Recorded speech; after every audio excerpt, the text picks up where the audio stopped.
오늘은 무엇을 하든지 하나님의 영광을 위하여 하라 라는 제목으로 말씀을 증거하겠습니다. 이 제목은 그리스도인들에게 매우 중요한 제목입니다.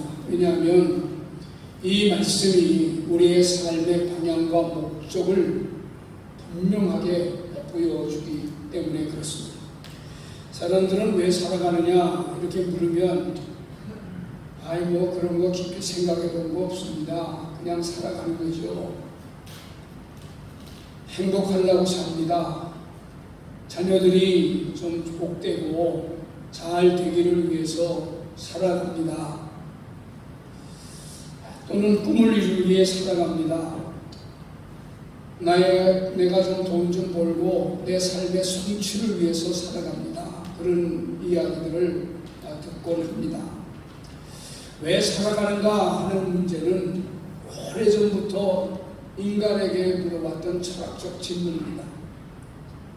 고대 철학자들도 이 문제에 관해서 굉장히 고심했습니다. 소크라테스는 왜 사는가 라는 물음에 성찰함에 선하게 살기 위해서 산다. 자기 자신을 자꾸 되돌아보면서 선하게 살기 위해서 살아간다. 그의 제자였던 플라톤은 선을 알고 올바른 것을 알고 영혼을 선하게 가꾸기 위해서 산다. 아리스토텔레스는 왜 사는가 하는 삶의 무릎에 덕을 실천하여 행복한 삶을 이루기 위해서 산다. 그렇게 말했습니다. 전체를 보면은 전부 다 내면적인 이야기들이죠. 어떻게 하면 선하게 살 수 있을 것인가 하는 문제를 고민했던 것 같습니다. 그런 거 하게 되면 현대 사회주의 철학자인 에릭 프롬은 현대인의 삶을 두 방식으로 구별했어요. 하나의 방식은 수유 방식입니다. 우리의 왜 사는가의 존재 방식에 있어서 내가 얼마나 가지고 있는가 하는 것으로 자신을 평가하고 평가받기 위해서 산다는 거예요. 또 하나는 존재 방식, 나는 어떻게 살아가고 있는가. 그런데 프롬은 현대 산업 사회가 인간을 존재 양식으로 평가하기보다는 소유 방식으로 평가하는 일들이 점점 많아져서 그 사람이 무엇을 얼마나 많이 가지고 있는가에 따라서 그 사람을 평가하는 사회에 우리가 살고 있다고 봤습니다. 고대 철학자들은 삶을 어떻게 살아가는가, 어떻게 올바르게 살아갈까, 이런 것들을 중요하게 생각한 반면에 근대 이후에는 나는 어떻게 하면 더 성공할 수 있을까? 나는 어떻게 하면 다른 사람들에게 영향을 끼치고 지배하면서 살아갈 수 있는가? 개인적인 선택과 성공에 더 비중을 두고 살아가고 있는 모습을 보게 되지요. 그러면 사랑하는 성도 여러분, 성경은 뭐라고 말할까요? 바울은 그리스도의 삶의 목적을 분명하게 얘기합니다. 그런즉 너희가 먹든지 마시든지 무엇을 하든지 다 하나님의 영광을 위하여, 내가 하려고 하는 모든 것들이 다 하나님의 영광을 위해서 하는 것이 되어야 한다. 그러면 하나님의 영광이 무엇입니까? 하나님의 영광이라는 하나님을 하나님답게 대우하는 것을 의미합니다. 하나님의 영광을 위해 산다는 것은 나를 위하여 사는 것이 아니라 하나님이 하나님됨을 드러나고 하나님을 욕되게 하지 않는 삶이에요.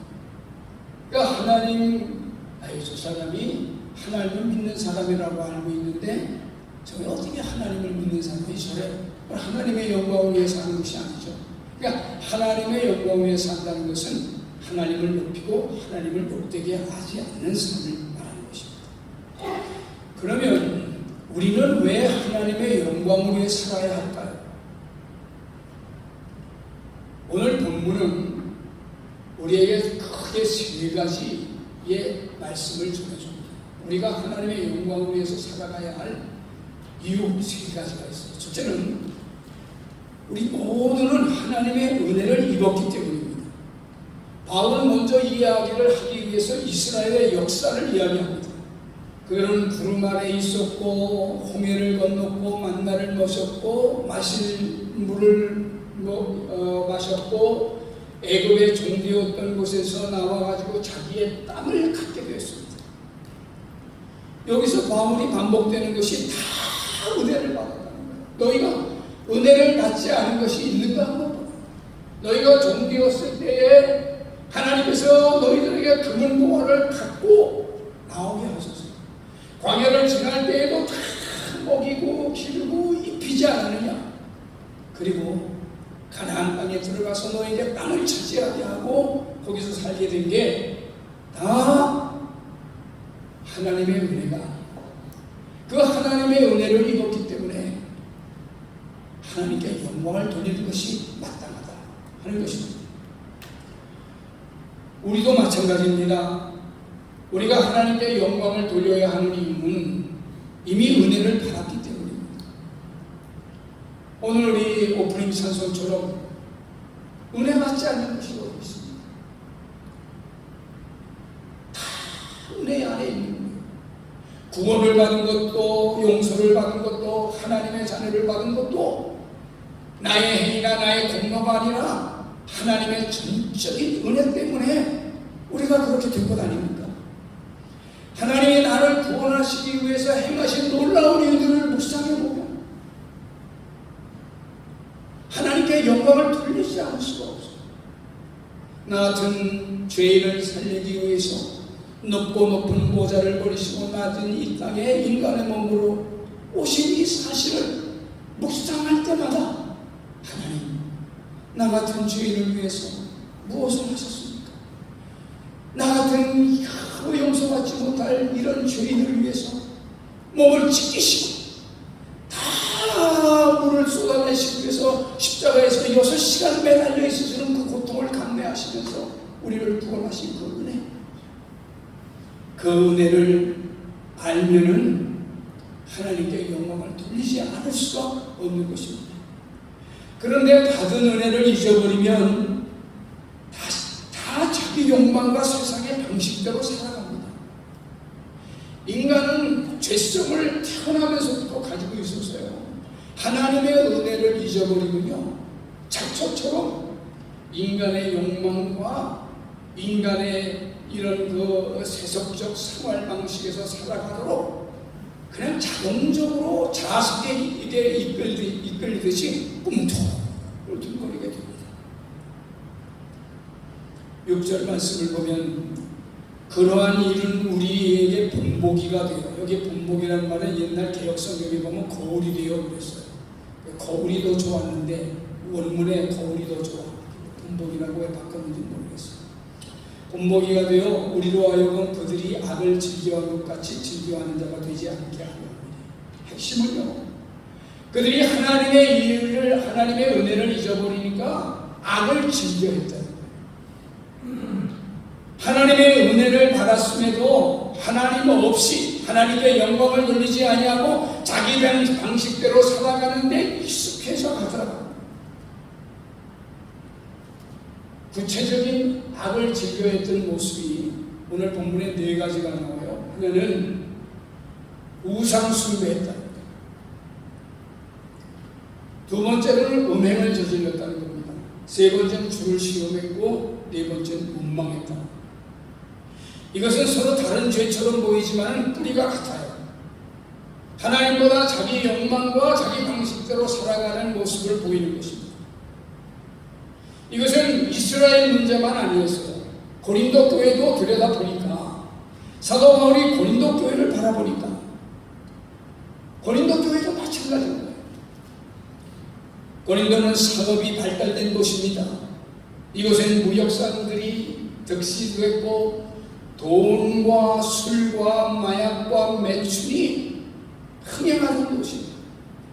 그래서 사람들이 흥청거리고 양심 없이 흥청거리고 사는 사람을 가리켜서 고린도 사람과 같다, 그렇게 말할 정도로 고린도는 타락한 교회였습니다. 그것에 교회가 세워졌는데 하나님의 은혜를 받고 하나님의 은혜 속에서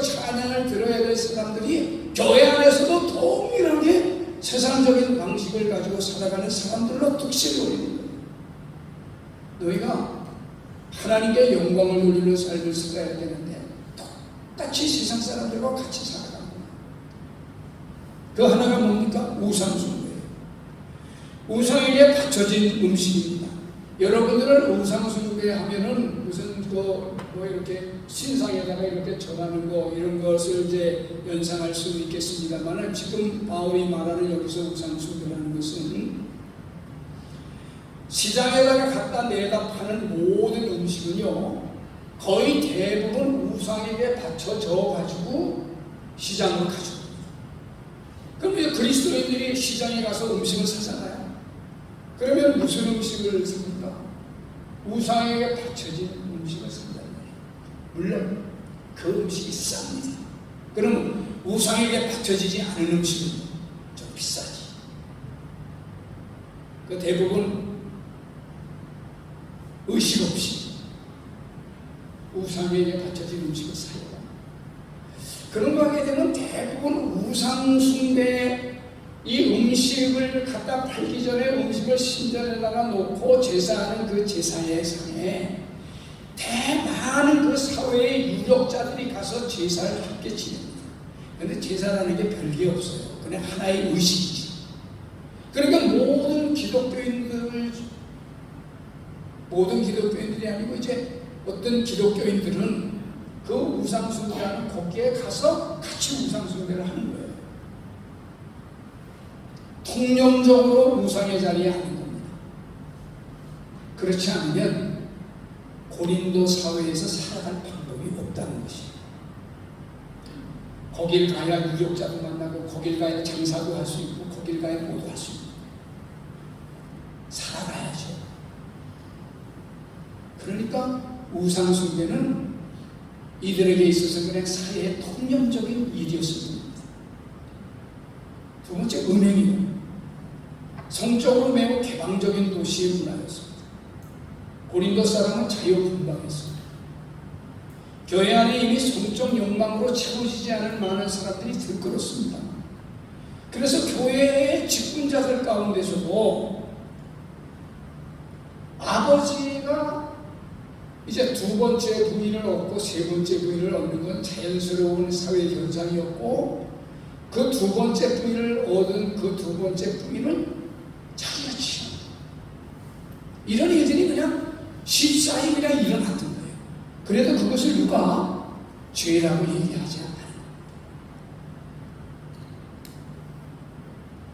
주를 시험했어요. 자유를 지나치게 자신하는 태도입니다.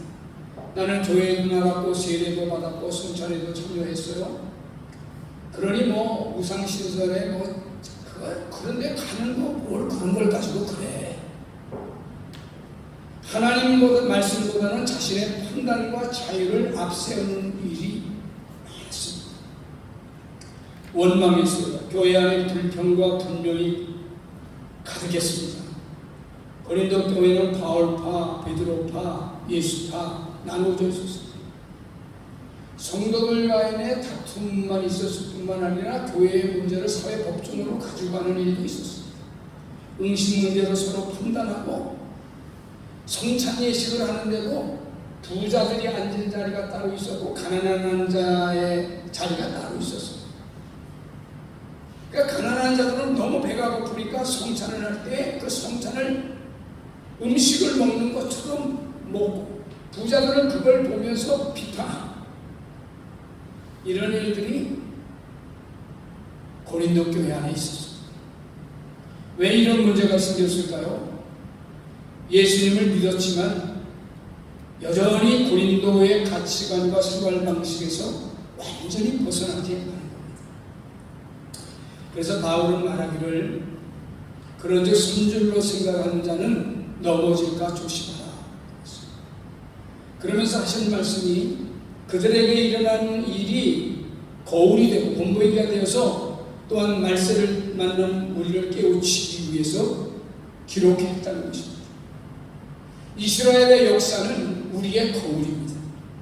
역사의 거울을 통해서 우리가 우리 자신을 바라보고 성찰해야 하는 것이죠. 나는 은혜를 받고도 세상의 방식대로 살아가고 있지 않는가? 하나님보다도 내 욕망과 내 생활 방식을 먼저 앞세우고 그것을 우선시하고 있지 않는가? 하나님께서는 이 말씀을 기록하게 하신 것은 이 말씀을 바라보면서 우리의 삶을 돌아보라는 것입니다. 자신의 은혜를 받고 사는 사람을 많은 사람은 하나님의 영광을 나타내며 살아가는 사람입니다. 우리가 또 하나님께 영광을 돌려야 하는 이유는 하나님은 미쁘신 분이기 때문입니다. 오직 하나님은 미쁘사 너희가 감당치 못할 시험당함을 허락지 않으신다. 미쁘시다는 말은 믿을만하다는 말이에요. 세상에 다 믿을 수 없을지 몰라도 하나님만은 믿을 수 있지 않느냐. 이스라엘은 변했지만 하나님은 변하지 않았습니다. 이스라엘은 하나님을 떠났지만 하나님은 이스라엘을 떠나지 않았습니다. 우리의 삶도 때로는 믿음이 흔들립니다. 믿음이 좋았다가 낙심하기도 합니다. 결심했다가 다시 넘어지기도 하고 감상하는 순간이 있었지만 원망할 때도 있습니다. 우리는 흔들려도 하나님의 약속을 붙들고 있는 하나님은 절대로 흔들리지 않습니다. 생각해보면 우리가 지금까지 살아오고 또 다 하나님의 은혜요 우리의 힘만으로 된 것 아닙니다. 하나님이 우리를 붙들고 계셨기 때문입니다. 우리가 하나님의 영광을 위해 살아야 하는 이유는 우리를 버리지 않으시고 우리를 지금도 붙들고 계시기 때문입니다. 시험 가운데 우리의 길을 열어주십니다. 그는 약속한 대로 우리를 먹이실 것입니다. 우리를 선하게 인도하실 것입니다. 그러기에 하나님께 영광을 돌려야 합니다. 세 번째로는 모든 것이 주님의 것이기 때문입니다. 고린도전서 10장 26절에 보면 이는 땅과 거기 충만한 것이 주의 것이다. 이 문제를 다루면서 바울은 24편 1절을 인용한 것입니다. 땅과 거기에 충만한 것과 세계와 그 가운데 사는 자들은 다 여호와의 것이다. 말씀은 아주 분명합니다. 세상의 주인은 하나님이시다. 우리가 가지고 있는 모든 것도 하나님께로부터 왔다. 우리가 이 세상에 가지고 온 것이 없습니다. 나의 건강도 재능도 다 하나님께로부터 받은 것입니다. 생명도 하나님께로부터 받은 것입니다. 내가 누리고 있는 자유도 하나님께로부터 받은 것입니다. 우리는 흔히 이렇게 생각합니다. 내 인생도 내 인생이고 내 돈도 내 돈이고 내 시간도 내 것이고 내 능력도 내가 키운 것인데 내가 원하는 대로 살아가는 것이 무엇이 문제입니까? 그런데 성경은 우리에게 묻습니다. 정말 그러냐? 정말 그것이 네 것이냐? 고린도서 4장 7절에 보면 내게 있는 것 중에 받지 아니한 것이 무엇이냐? 여러분 한번 생각해 보세요. 여러분 지금 한 사람 다 여러분 하나님께서 받지 않은 것이 무엇이 있습니까? 생각해 보면 다 하나님께로부터 온 것이요 하나님께로부터 받은 것입니다. 그러므로 그리스도의 삶은 소유자의 삶이 아니라 청지기의 삶인 것입니다. 우리가 하나님께 영광을 돌리며 살아야 하는 것은 하나님의 은혜를 받았기 때문입니다. 하나님이 신실한 분이시기 때문입니다. 이 모든 것이 다 하나님의 것이기 때문입니다. 그러면 하나님의 영광을 위해서 산다는 것이 무엇입니까? 어떻게 하나님의 영광을 위해 살아가야 할까요? 첫째, 하나님께 기쁨이 되는가를 먼저 묻습니다. 무엇인지 해야 할 차이가 있습니다, 여러분들. 그러나 하나 물어야 합니다. 이게 정말 하나님께 기쁨이 되는가? 23절에 이렇게 말합니다. 모든 것이 가하나 모든 것이 유익한 것이 아니요 모든 것이 가하나 모든 것이 덕을 세우는 것이야. 내가 할 수 있습니다. 모든 것도 가합니다. 그러나 그게 하나님께 기쁨이 되는 일이야. 하나님이 기뻐하지 않는다면 내려놓아야 합니다. 왜 그렇습니까? 우리는 하나님의 영광을 위하여 살도록 불려졌기 때문입니다. 예수님도 믿음의 선각자들도 하나님께 기쁨이 되는가 하는 것을 먼저 물었습니다. 고린도후서 5장 9절에 보면 그런즉 우리는 몸으로 있든지 떠나 있든지 주를 기쁘시게 하는 자가 되기를 힘쓰노라. 그러므로 우리는 삶의 크고 작은 선택 앞에서 스스로 물어야 합니다. 이게 하나님께 기쁨이 되겠는가? 내가 이것을 행할 때 하나님께서 기뻐하실까? 이것이 바로 하나님의 영광 위에 살아가는 사람들의 모습입니다. 두 번째로 하나님의 영광 위에 사는 사람은 다른 사람들과 교회를 세우는 자가 됩니다. 고린도전서 10장 32절에 보면은 유대인에게나 헬라인에게나 하나님의 교회에나 거치는 자가 되지 말고 바울은 누구에게도 교회에도 걸림돌이 되지 말라고 말씀합니다. 바울은 하나님의 영광 위에 살아가는 사람은 다른 사람을 넘어지게 하는 사람이 아니고 세워주는 사람이라고 말합니다. 내가 아무리 옳다고 해도 다른 사람들이 이 행동을 바라보면서 걸림돌이 된다면 그걸 하지 말라는 것입니다. 나에게 자유가 있어도 그 자유 때문에 믿음이 약한 사람이 상처를 받는다면 절제할 수 있어야 하는 것입니다. 또한 교회를 잘 세워야 합니다. 왜냐하면 교회는 주님께서 피로 값주고 사신 몸된 교회이기 때문입니다. 그러므로 교회를 귀하게 여기는 것은 주님을 귀하게 여기는 것입니다. 내가 말하는 말 한마디로 교회를 세울 수 있고 무너뜨릴 수 있습니다. 하나님의 영광 위에 사는 사람은 말과 행동을 다른 사람들의 믿음을 세우고 교회를 세웁니다. 그래서 다른 사람의 입장에서 세워야 하고 다른 사람의 유익을 먼저 구하게 됩니다. 고린도전서 10장 33절에 보면 하나님의 영광 위에 사는 사람은 자신의 유익을 구하지 아니하고 다 많은 사람의 유익을 구하여 그들로 구원을 얻게 한다고 말합니다. 고린도 시장에는 많은 고기가 팔리고 있었습니다. 우상에게 바쳐진 고기가 팔리고 있었어요. 어떤 믿음이 좋은 사람은 그건 뭐 먹는 것인데 그게 무슨 상관이야? 먹습니다. 그러나 믿음이 약한 사람이 있어요. 어떻게 그게 우상에게 바쳐진 고기인데 먹을 수 있어? 하고 시험에 수 있어요. 그런 사람이 주변에 있거든요. 네가 믿음이 좋다고 하다가 먹지 말아라. 그런 말입니다. 음식 자체는 문제가 되지 않습니다. 바울이 중요하게 생각한 것은 내 자유가 다른 사람들에게 어떤 영향을 미치는가 하는 것입니다. 먹을 수 있습니다. 그러나 내가 먹는 것 때문에 다른 사람이 마음이 상하거나 믿음이 흔들린다면 그 사람을 위해서 먹지 말아야 한다는 이야기입니다. 역지사지라는 말이 있지 않습니까? 내가 이렇게 행동하면 옆에 있는 집사님은 어떻게 생각할까? 내가 이렇게 행동하면 목회하고 있는 김종우 목사님은 어떻게 생각할까?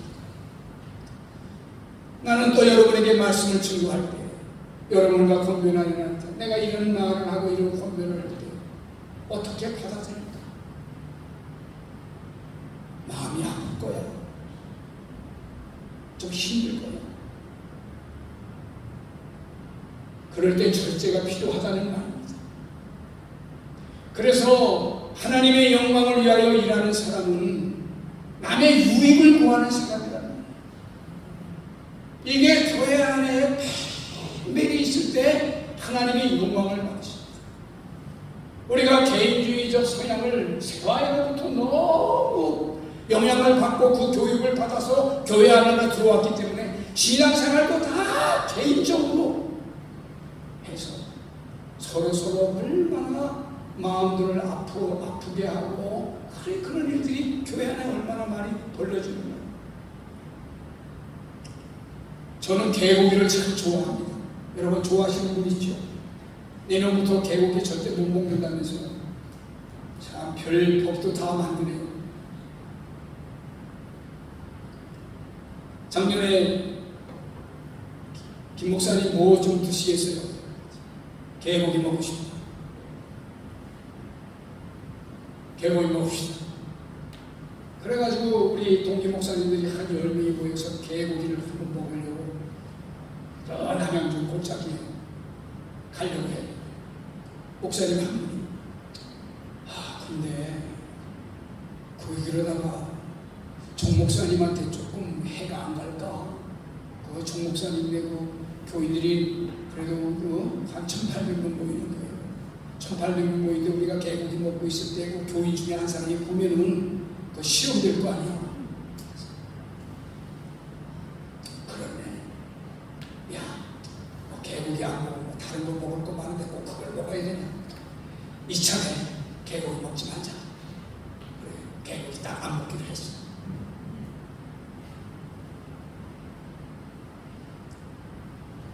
왜 이렇게 해야 합니까? 약한 사람을 붙들어야 하거든요. 많은 사람의 유익을 구하면요, 그들이 구원을 얻습니다. 말씀을 맺습니다. 사랑하는 성도 여러분, 우리는 다시 한번 인생의 가장 중요한 질문 앞에 섰습니다. 나는 무엇을 위해 살아가는가? 그리스도에게는 분명한 삶의 목적이 있습니다.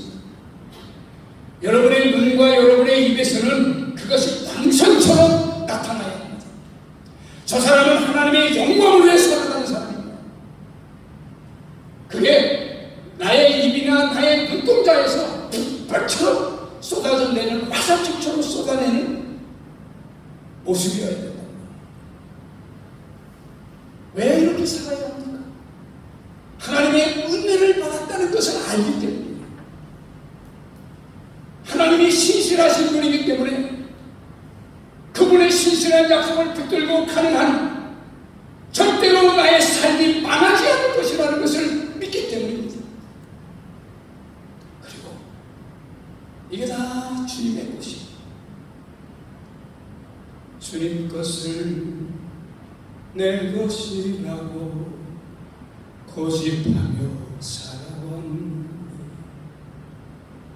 여러분 것이 아니라, 우리는 얼마나 우리의 삶을 우리의 것으로 만들기 위해서 계획하고 설계하고 이렇게 하고 저렇게 하는지 모릅니다. 다시 한번 하나님을 바라보면서 하나님의 영광을 위해서 사는 것이 무엇인가를 되새기며, 아버지, 당신의 영광을 위해 살겠습니다. 이것이 여러분의 진정한 고백이고요. 주님의 이름으로 축원합니다. 기도하겠습니다.